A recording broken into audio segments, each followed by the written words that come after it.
Every belief system begins with a promise, a doorway, a signal, a whisper that says, look closer.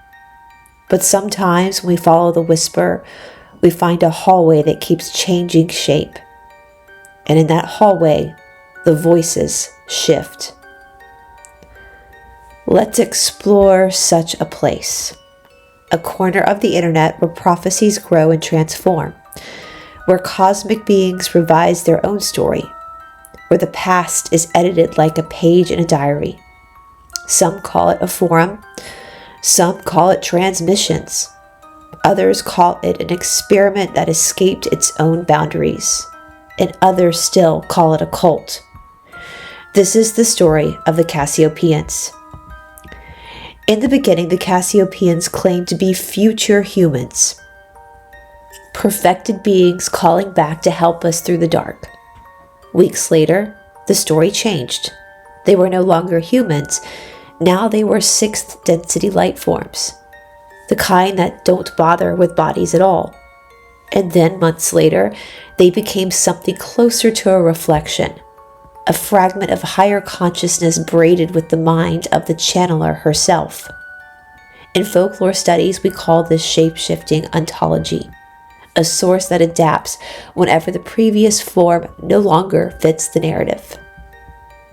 Prophecies are the backbone of many spiritual movements, but in some stories, the prophecies move.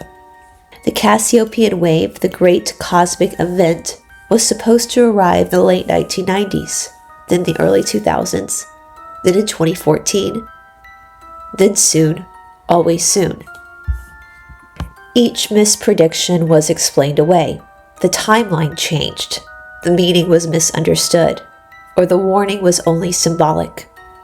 In folklore, this is the mark of a traveling apocalypse, an end times story that keeps walking just ahead of its believers, never stopping long enough to be caught. Even the lore within the lore shifted. Atlas changed continents, historical timelines bent and reshaped themselves. The identity of Christ was rewritten more than once. It's as though the mythos was alive, a creature shedding skin to survive another season. Folklorists call this a narrative drift. In high-demand groups, it's something of a tool, conscious or not, a way to keep the seekers off balance. Publicly, the Cassiopaean material encouraged questioning. Question everything, the text says. But privately, beneath the glow of the forum, something different happens. Doubt is interpreted as attack. Skepticism is framed as corruption.